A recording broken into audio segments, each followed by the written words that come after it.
Chapter 5. The velvety wings brushed past his cheek and he caught his first sight of Regalia. "Wow," he said, stopping in his tracks. Gregor didn't know what he'd expected. Maybe stone houses, maybe caves, something primitive. But there was nothing primitive about the magnificent city that spread before him. They stood on the edge of a valley filled with the most beautiful buildings he'd ever seen. New York was known for its architecture, the elegant brownstones, the towering skyscrapers, the grand museums. But compared with Regalia, it looked unplanned, like a place where someone had lined up a bunch of oddly shaped boxes in rows. The buildings here were all a lovely misty gray, which gave them a dreamlike quality. They seemed to rise directly out of the rock as if they had been grown, not made by human hands. Maybe they weren't as tall as the skyscrapers Gregor knew by name, but they towered high above his head, some at least 30 stories, and finished in artful peaks and turrets. Thousands of torches were placed strategically so that a soft, dusky light illuminated the entire city. And the carvings. Gregor had seen cherubs and gargoyles on buildings before, but the walls of Regalia crawled with life. People and cockroaches and fish and creatures Gregor had no name for fought and feasted and danced on every conceivable inch of space. "Do just people live here, or roaches and bats too?" asked Gregor. "This is a city of humans. The others have their own cities, or perhaps lands might be a more accurate word," said Vicus.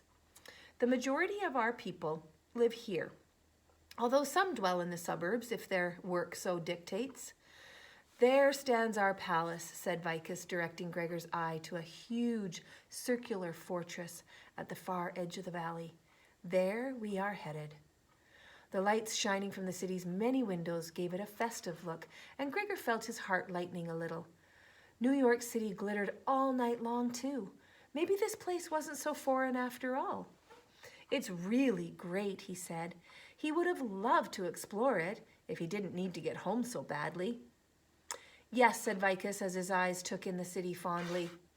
"My people have much love of stone. Had we time, I think we might create a land of rare beauty." "I think maybe you already have," said Gregor. "I mean, it's way more beautiful than anything in the Overland." Vicus seemed pleased. "Come, the palace has the fairest view of the city. You will have time to admire before we dine." As Gregor followed him down the road, Boots tilted back her head, turning it from side to side. "What'd you lose, Boots?" "Moon?" said Boots. Usually you couldn't see the stars from where they lived, but the moon was visible on clear nights. "Moon?"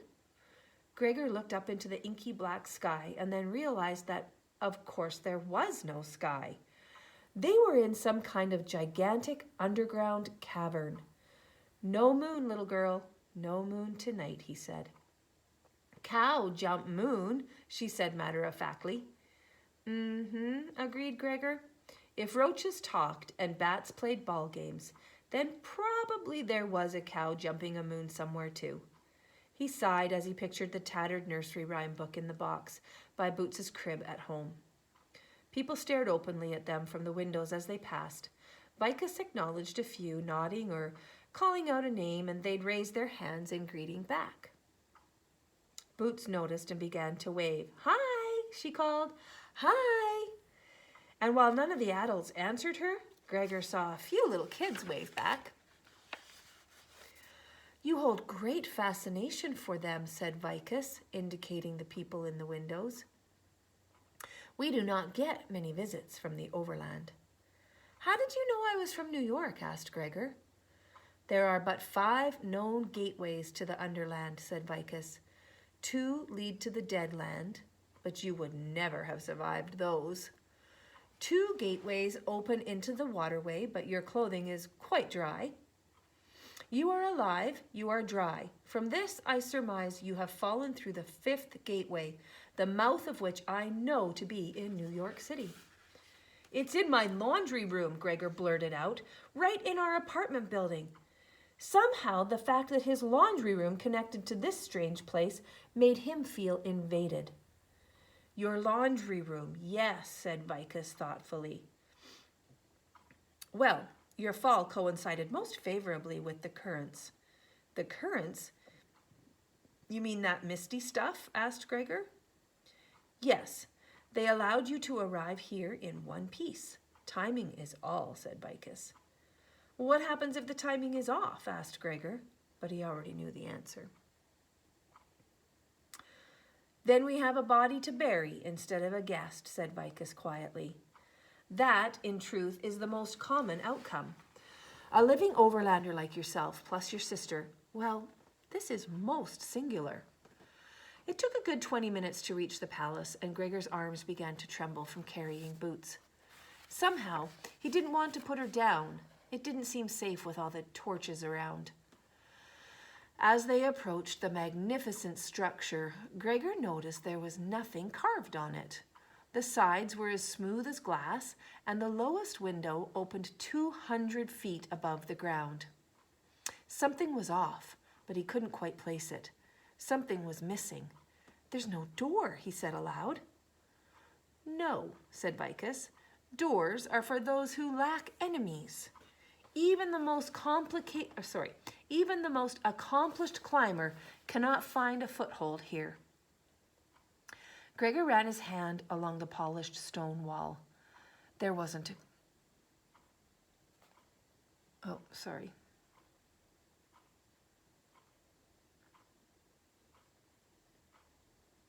Totally lost my place. Oh. Gregor ran his hand along the polished stone wall. There wasn't a crack, not even the tiniest nick in the surface.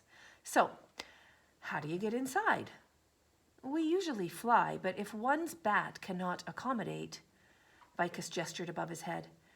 Gregor craned his neck back and saw that a platform was being rapidly lowered from a large rectangular window. It caught on the ropes that supported it, about a foot from the ground, and Vicus stepped aboard. Gregor climbed on with Boots. His recent fall to the underland had only reinforced how much he disliked heights. The platform immediately rose, and he grabbed hold of the side of the rope to steady himself. Vicus stood calmly with his hands folded before him. But then, Vicus wasn't holding a wiggly 2-year-old, and he'd probably ridden this thing 1,000,000 times. The ascent was rapid and even. The platform leveled off at the window before a small stone staircase. Gregor carried Boots inside a large room with vaulted ceilings. A group of 3 underlanders, all with the same translucent skin and violet eyes, waited to greet them. Good late day, said Vicus, nodding to the underlanders. Meet you, Gregor, and Boots, the overlanders, brother and sister, who have most recently fallen among us. Please bathe them and then proceed to the high hall. Without a backward glance, Vicus strode out of the room. Gregor and the underlanders stared awkwardly at one another. None of them had Lux's arrogance or Vicus's easy commanding presence. They're just regular people, he thought. I bet they feel as weird as I do. Nice to meet you, he said, shifting Boots over to his other hip. Say hi, Boots. Hi, said Boots, waving at the underlanders and looking completely delighted. Hi, you. The underlanders' reserve melted like butter in a skillet. They all laughed, and the stiffness went out of their bodies. Gregor found himself laughing too. His mum said Boots never knew a stranger, which meant she thought everybody in the world was her friend. Gregor sometimes wished he could be more like that. He had a couple of good friends, but he avoided becoming part of any one clique at school. It all came down to who you ate lunch with. He could have sat with the guys he ran track with, or the band kids, but instead he liked being with Angelina, who was always in some school play, and Larry, who mostly he just drew stuff. Some people who didn't really know him thought Gregor was stuck up, but he was mostly just private. He had more trouble opening up to people after his dad left. But even before that, he'd never been as friendly as Boots.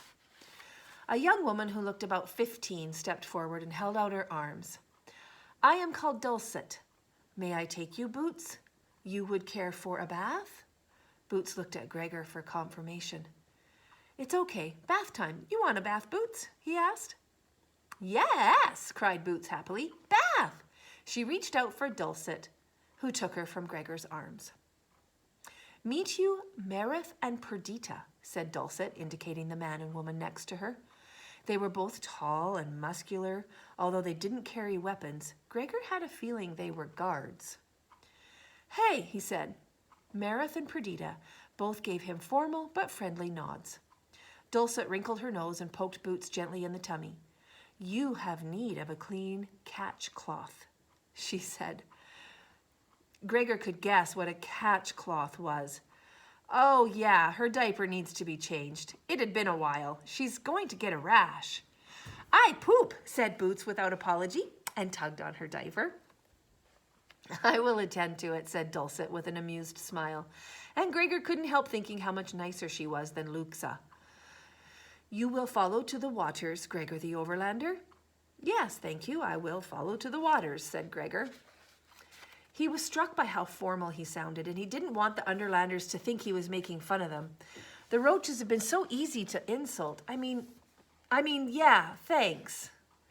Dulcet nodded and waited for him to fall in step beside her. Merith and Perdita followed a few steps behind. They're guards, all right, thought Gregor. The group left the entrance room and walked down a spacious hallway. They passed dozens of arched doorways that opened into large chambers, staircases, and halls. Gregor quickly realized he'd need a map to navigate the place. He could ask directions, but that wouldn't be too smart if he was trying to escape. They could call him their guest, but it didn't change the fact that he and Boots were prisoners. Guests could leave if they wanted to. Prisoners had to escape, and that was exactly what he intended to do. But how? Even if he could find his way back to the platform, no one would let him down. And he couldn't jump 200 feet to the ground. But there must be other ways to enter the palace, he thought. There must be. I have never met an Overlander before, said Dulcet, interrupting his train of thought. It is only because of the baby I meet you now. Because of Boots, said Gregor. I take care of the young ones for many, said Dulcet. I would not usually meet so important a person as an Overlander, she said shyly. Well, that's too bad, Dulcet, said Gregor, because you're the nicest person I've met here yet. Dulcet blushed. And boy, when these people blushed, they really blushed. Her skin turned pink as a ripe watermelon. Not just her face either. She colored to the tips of her fingers. Oh, she stammered, very embarrassed. Oh, that is too kind for me to accept. Behind him, the two guards murmured something to each other. Gregor guessed he had said something way out of line, but he didn't know what. Maybe you weren't supposed to imply a nanny was nicer than the queen, even if it was true. He was going to have to be more careful about what he said.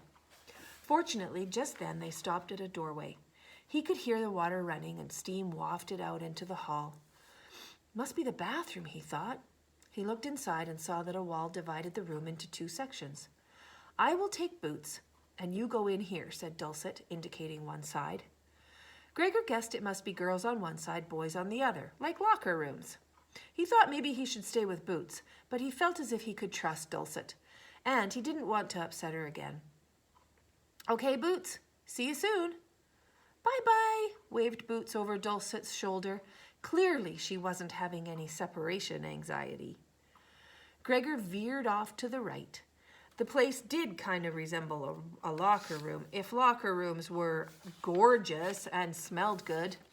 Exotic sea creatures were carved into the walls, and oil lamps cast a golden glow. Okay, but it's got benches and lockers, sort of, he thought, taking in the rows of stone benches and the open cubicles that lined one side of the room. Merith had followed him in. He addressed Gregor nervously. This place is the changing room. Here are the rooms for relief and cleansing. Can I get you anything, Gregor the Overlander? No, thanks. I think I can figure it out, said Gregor. We shall be in the hall if you have need, said Merith. Okay, thanks a lot, said Gregor. When the Underlander ducked out the door, he felt the muscles in his face release. It was good to be alone. He made a quick inspection of the place. The relief room held only a solid stone chair with an opening cut in the middle. Looking inside, Gregor saw water run continuously in a stream underneath it. Oh, it must be the toilet, he thought. The cleansing room had a small, steaming pool with steps that led down into the water. A fragrant smell filled the air. His whole body ached to get into the water. Gregor quickly returned to the changing room and stripped off his sweaty clothes. Feeling self-conscious, he peed in the toilet. Then he hurried to the pool. He tested the temperature with his toe and slowly walked down into the steamy water. It reached his waist, but he discovered the pool had a bench around it. When he sat down, the water licked his ears. A current washed over him, releasing the knots in his shoulders and back. Gregor cut the surface of the pool with his hand, and the water ran through his fingers. Like the water in the toilet, it flowed in one end of the bath and out the other. It must be some kind of underground stream, he thought. He sat straight up as the idea hit him. The water came from somewhere. It went somewhere. If water could get in and out of the palace, maybe he could too.